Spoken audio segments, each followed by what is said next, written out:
What's the worst thing a therapist has ever done said to you? Serious. Story 1. I had a counselor, brief therapist, when I was in my late teens, who after several months working with me, trying to work through suicidal ideation, depression, and PTSD, looked at me during a session, looked at my file, sighed and said, maybe life isn't for everyone. She then proceeded to close my file and leave the room. Never had another session or any contact after that, but saw her at the clinic often. Complaints were filed, and I believe she was fired for that. Story 2. Had a psychiatrist just walk out of the room as I was having a breakdown in the psych ward. I was by myself for about a minute in a room with a bunch of equipment I could have used to hurt myself. I understand compassion fatigue and feel it in my job as well, but I'll never forget how shitty that made me feel. Story 3. Therapist. Have you considered all of the problems you have with yourself and your family is because you're gay? Me. I'm not gay. Therapist. You just need to come out to everyone and your problems will fix themselves. Story 4. When I was a teen, I was venting to my therapist that my mom wouldn't let me wear any clothes from the men's section. I'm a girl. I was frustrated with my mom's strict adherence to gender stereotypes and said that since it was my body, it was my choice what to wear. My therapist shot me down and said that my parents gave me my body and therefore I didn't have a choice. Honestly, I don't think our sessions ever helped. My therapist only ever made me feel more frustrated and invalidated. Story 5. I was kind of forced to see this really shitty therapist at school when I was about 17, yo. I didn't like her, but I think she wanted to save me and just wouldn't leave me alone. One time I was there, she asked how I was, and I just said I was doing fine. And she responded with listing all the reasons I had to feel like, and said it was amazing how I could feel good despite all the shitty things that had happened to me, like she was really trying to dragging me down and not moving on. Story 6. It had to be my middle school counselor that was forced on me. I went to a charter school, so basically a Catholic school without the religion. Uniforms, strict, etc. I was the shy, weird kid, and because of this they just saw me and thought, this one looks depressed, let's force them into talking to a stranger about their life. Basically judged a book by its cover with me, and because I acted shy and secluded, they constantly tried to get my parents to put me on medications, said it'd help me open up and appear as a better student for the school. Just awful people who ruined therapy for me in any sense. To add, anything I talked about to her, she would try and twist it and pressure me into saying I was upset. If I said I was bored in a class, she'd tell my parents I seem uninterested in my work due to my depression or unrelated reasons to just being bored and she should prescribe something to help. She would call them every other day as well to push this. I think she just didn't like me having dyed hair and a different attitude than their precious babies. They also ended up doing the same to a handful of my friends during that time, which made them actually depressed over the stress of these counselors. I swear charter schools are full of some fucked up people. I hope she was fired or let go. Story 7. I told this therapist that I was suicidal and she laughed. I had no idea what was so funny about me being suicidal, but she was lucky that I didn't slap her. I wish I had reported her. Story 8. I went for several months to a therapist who remained silent all the time, whatever the subject I tried to express was. This was so frustrating because sometimes I needed a reply that never came. On top of that, the sessions lasted, at best, 20 minutes, but more often 15, and he consistently stopped them abruptly while I was expressing what I had on my mind, while the sessions were supposed to last close to 1 hour. That's not the worst experience anyone can have with a therapist, but I really hated this interaction. Edit. Sometimes, I asked him questions to see if he was listening, and even on those instances, he never responded or reacted. Strange. Story 9. Mine ghosted me on several occasions, which made me think she didn't care. She was nice, but most of the time she seemed to be unhelpful for the things I struggled with, and would instead want to do tapping breathing techniques. It was kind of odd. Then she told me my insurance stopped covering the sessions, which made zero sense since I confirmed that I had coverage for them. So one session told me I owed over $400. Then she said that we should cut down our sessions to once a month since I seemed to be improving. I told her, in tears, no, and left and never returned. Story 10. When I was 16, I almost died when I was hit by a truck. I fractured my spine in 2 places and destroyed my knee AD pelvis, so as a result I couldn't walk for the better part of a year and couldn't walk normally for a few years after that. My doctor suggested my father take me to see a psychiatrist to help with the emotional strain of my recovery. This was the first time I'd ever had any sort of therapy, and the last until I was well into my 30s. She spent all of our time together telling me that all of my problems were the result of some imagined abuse I had to have suffered as a small child, that I had to be repressing. Every time I tried to speak up that I wasn't abused, she would shush me and tell me that I was just not ready to admit the truth to myself. This went on for an hour a week for a full year. I never told my father, though. I guess I thought she was older and had all sorts of degrees, so she must know something I didn't, so I shouldn't complain. I should have complained. Story 11. This is going to sound so mild compared to others, but I had a counselor tell me I needed to stop being silly and grow up. I'm always laughing and joking, and when she said that, it threw me hard. I couldn't be what? Aid me happy. I struggled with it for a month and then realized she was A and I needed to see someone new. Story 12. A community psychiatric nurse said I would never have a meaningful relationship in my life because of BPD. And I should just learn to live with yourself you've had long enough. These days, I'm seeing an amazing psychotherapist privately though, and I really look forward to the weekly chats, which is something I never thought I'd say. Story 13.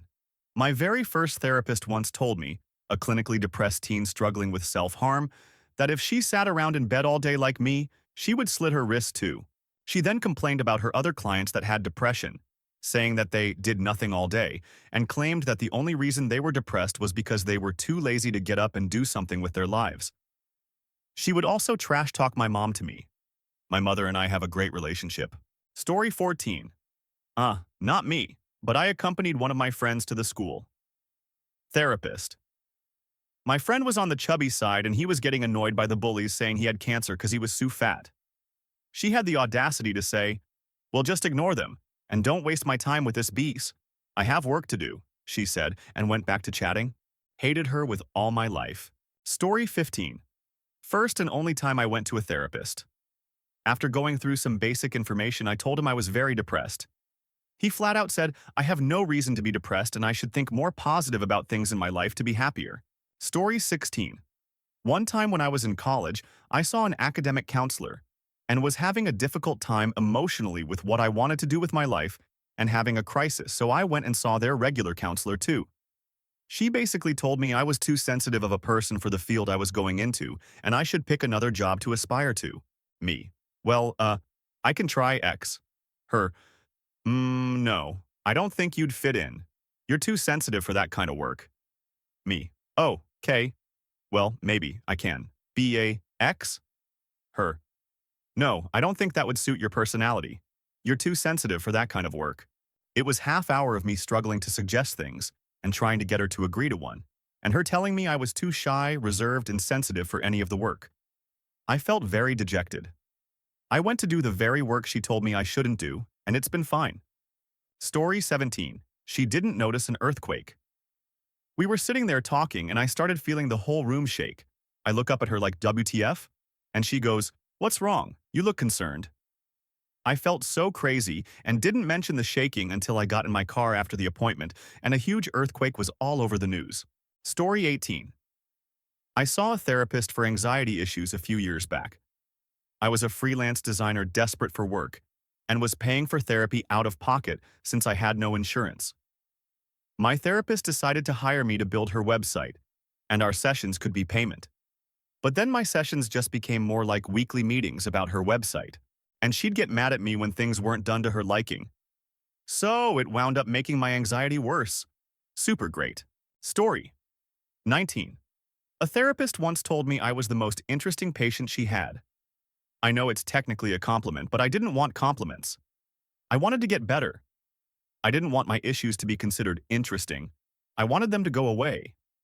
I only saw that therapist for a year because she wasn't helping me at all. Story 20.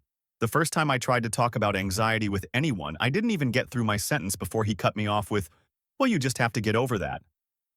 Not counting all the attempted evangelism. Story 21.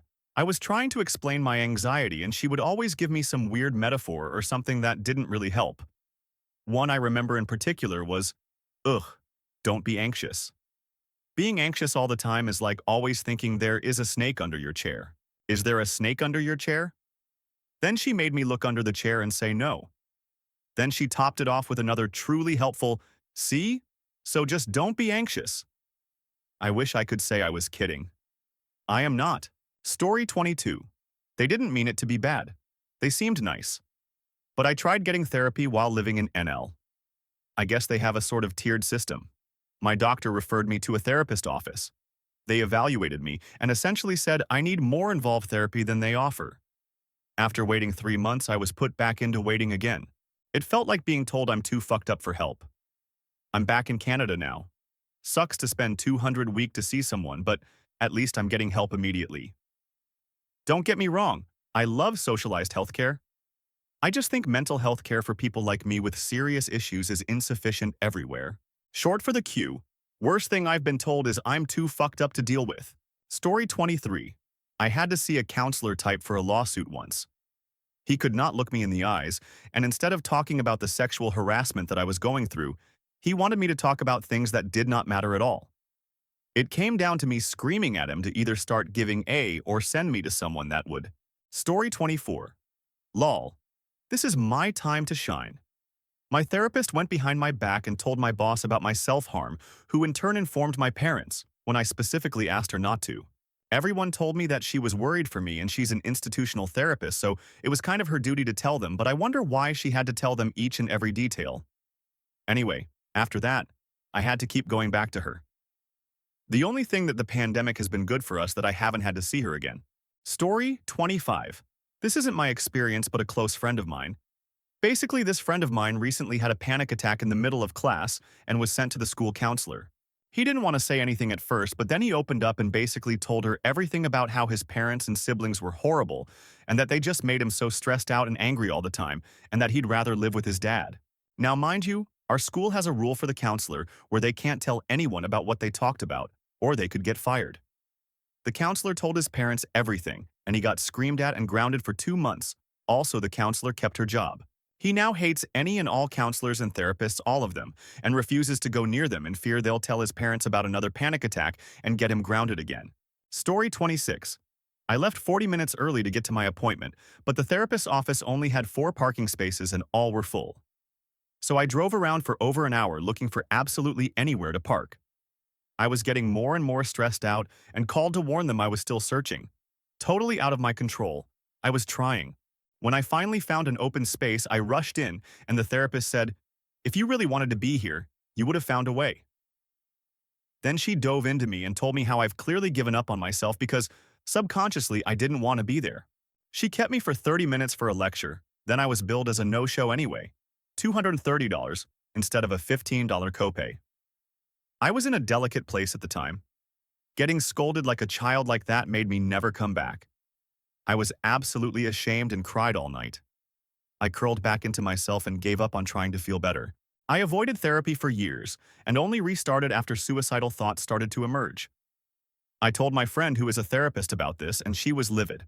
She spoke about professionalism, understanding that sometimes things happen in life, so she needs to get over slight inconveniences that are part of the job, her not acting like a human with empathy, and the damage that behavior has on clients' safety and well-being. She also said that the billing was unethical because technically services, albeit bad, but still services, were rendered. Story 27. I went to a mental hospital when I was barely 18. My mom said I should try. After a night, I was ready to go, so I asked the weekend therapist. She said if I tried to leave, she would call the police on me, and then she asked if I wanted to kill myself. Monday morning, I asked to be discharged, and they immediately said yes and let me on my way. Story 28. I had starting using hypnotherapy as a supplement for talk therapy.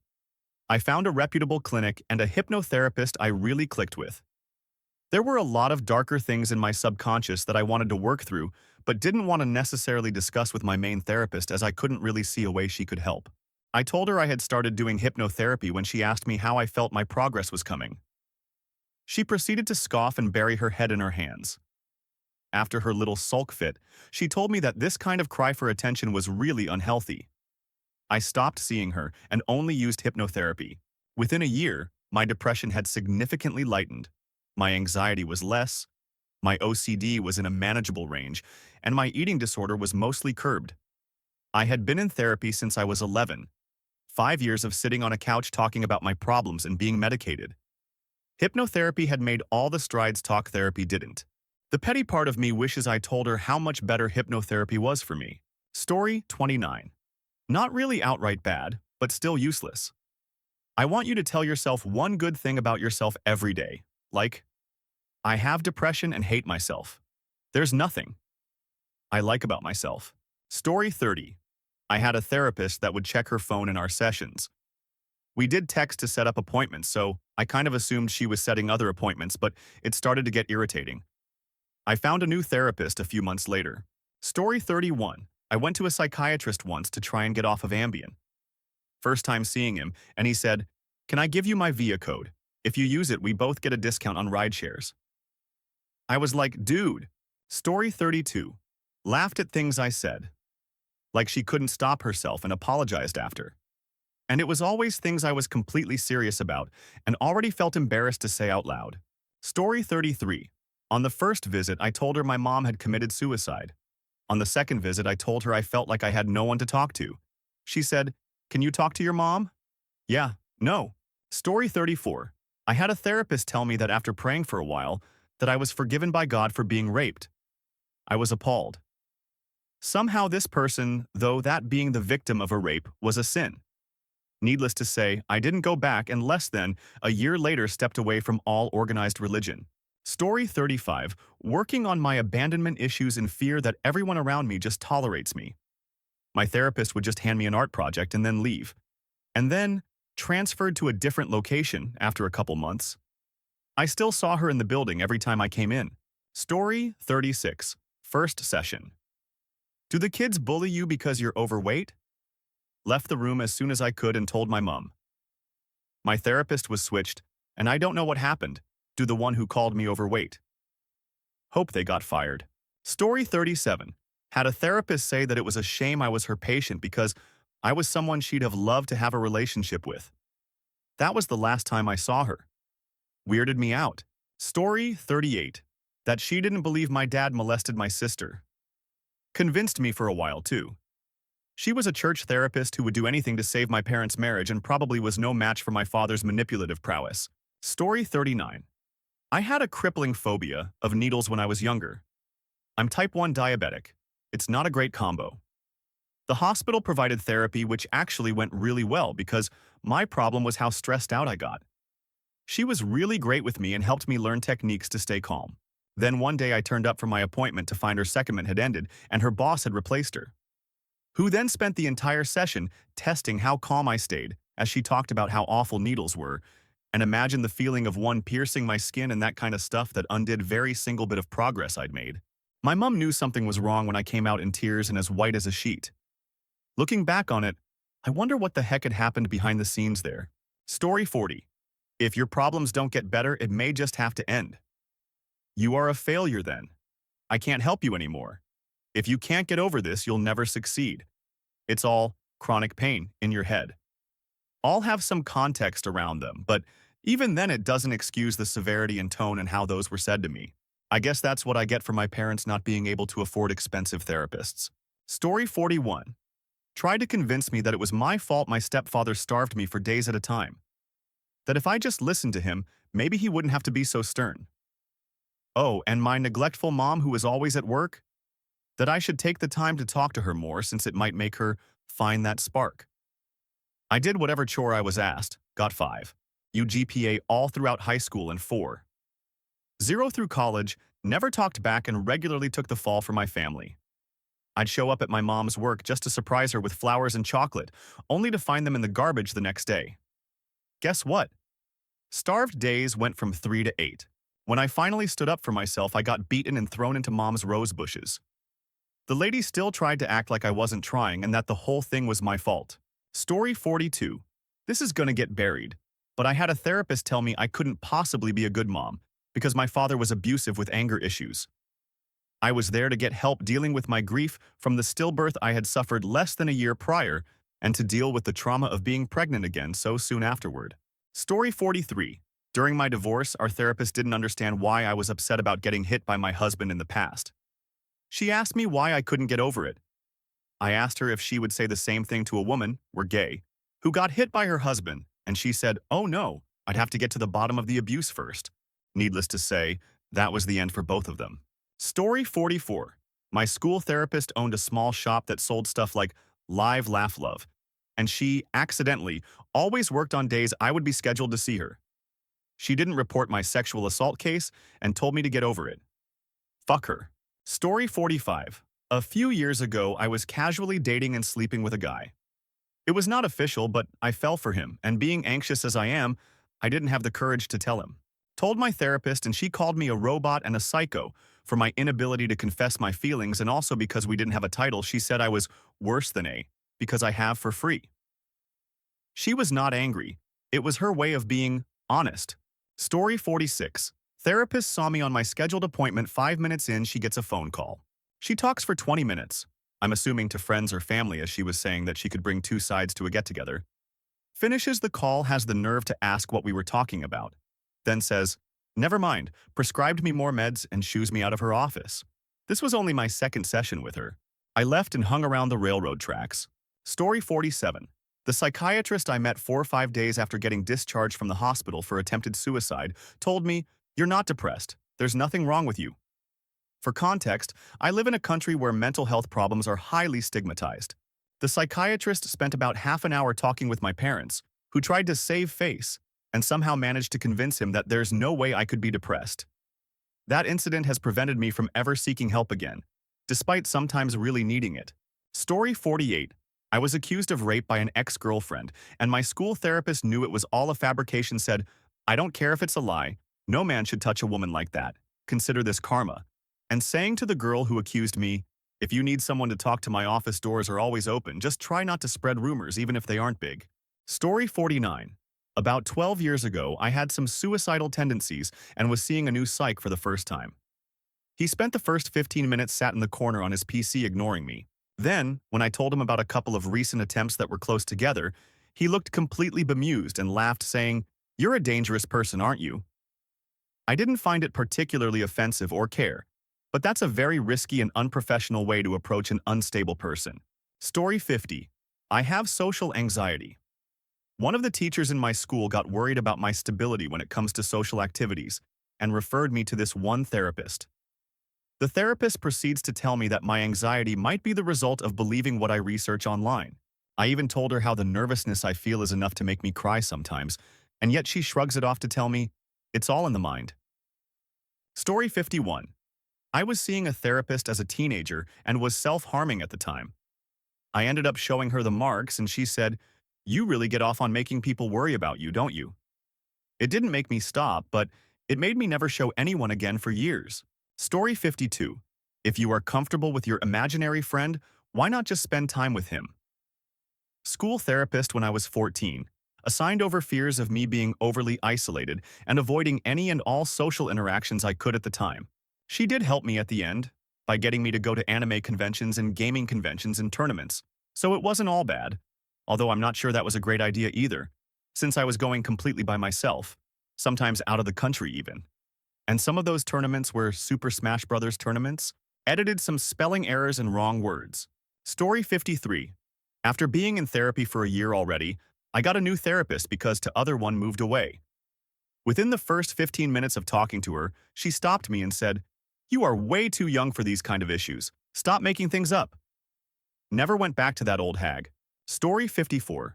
School therapist, counselor, basically told me that the psychological effect of my dad's death was a BS excuse to slack on schoolwork.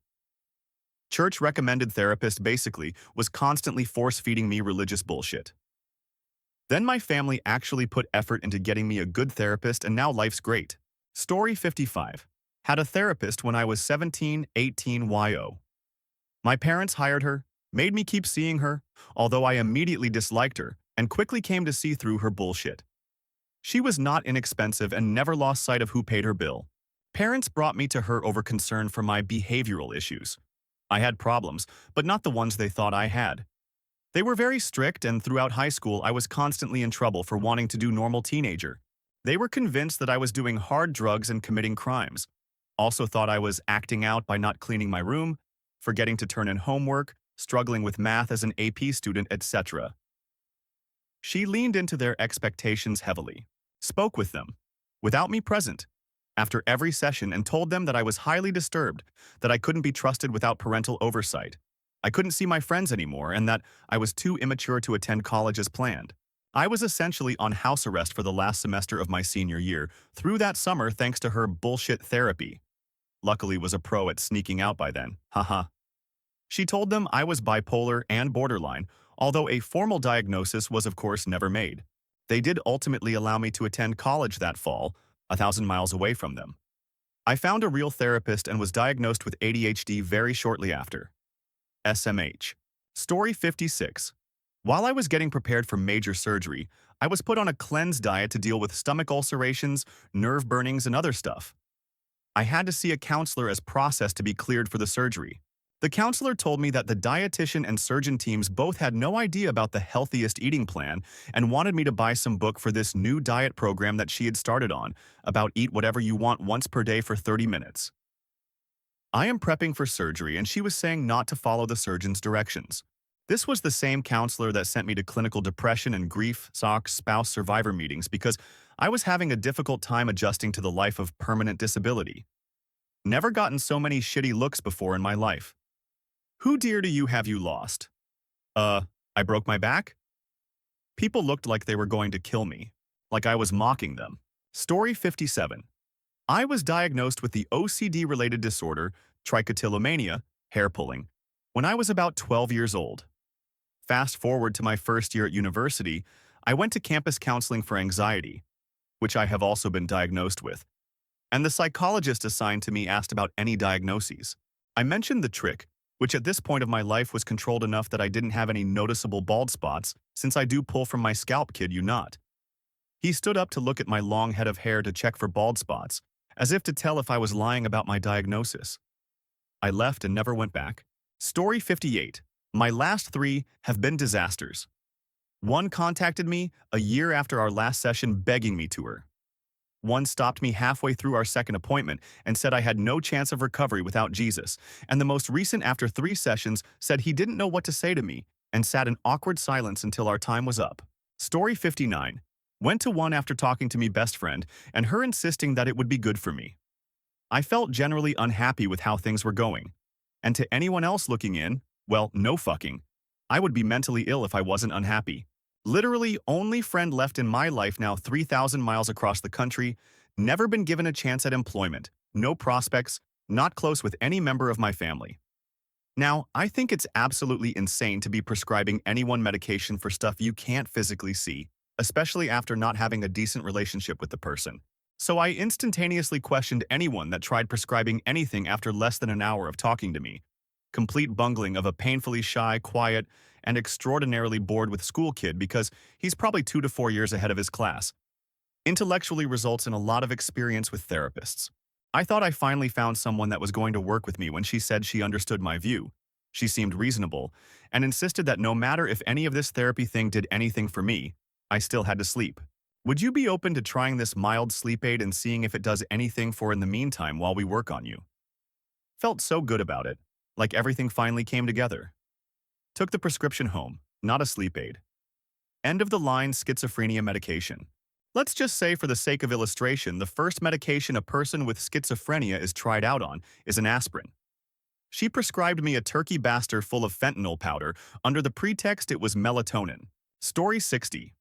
Back in February, a few of my good friends on our cross-country team were struck by a drunk driver during their practice midday and later died in the hospital. I was very sad and kept bawling every day at school, so they made me see counselors. They did nothing at all but refer me to suicidal prevention programs. Story 61. First session with a psychologist, she was digging in to understand my life under anxiety and depression. Flat out told me some of her clients had real problems. Yeah, she was great. Story 62. TLDR. My therapist would flirt with me and then gaslit me when I brought it up.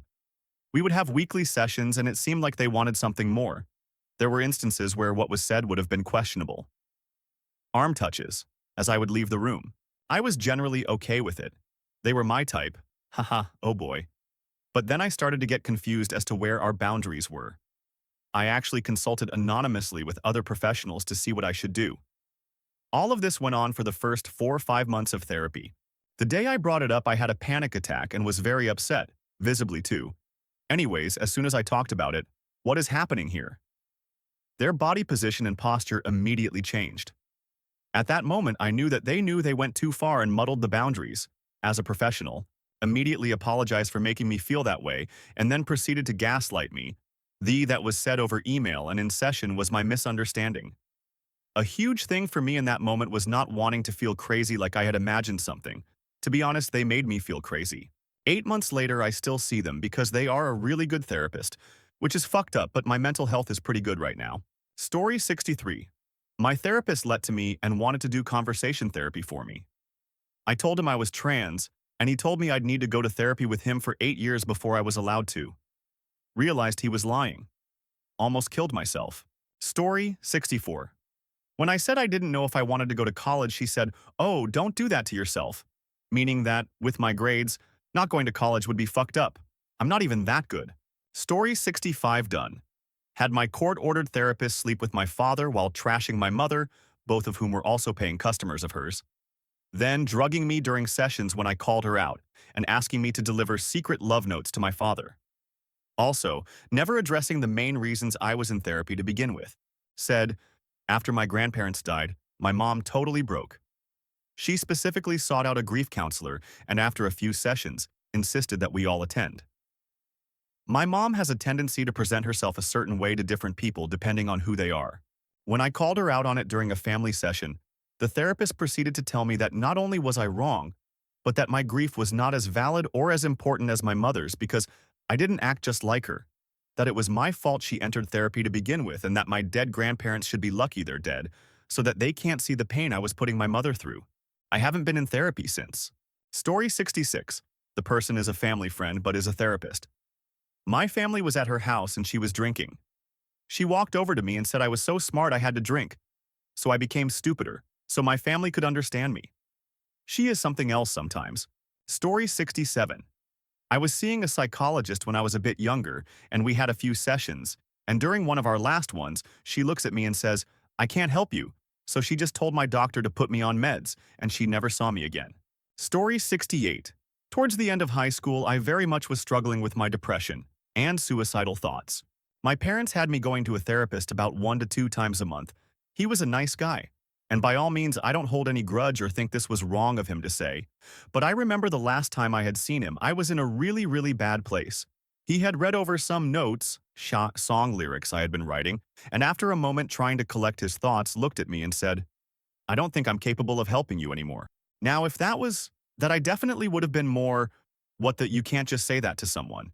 But it was more of a, I think what I'm able to do as a low-end family therapist is at the end. Here is a psychiatrist I recommend, and they'll be able to help you further.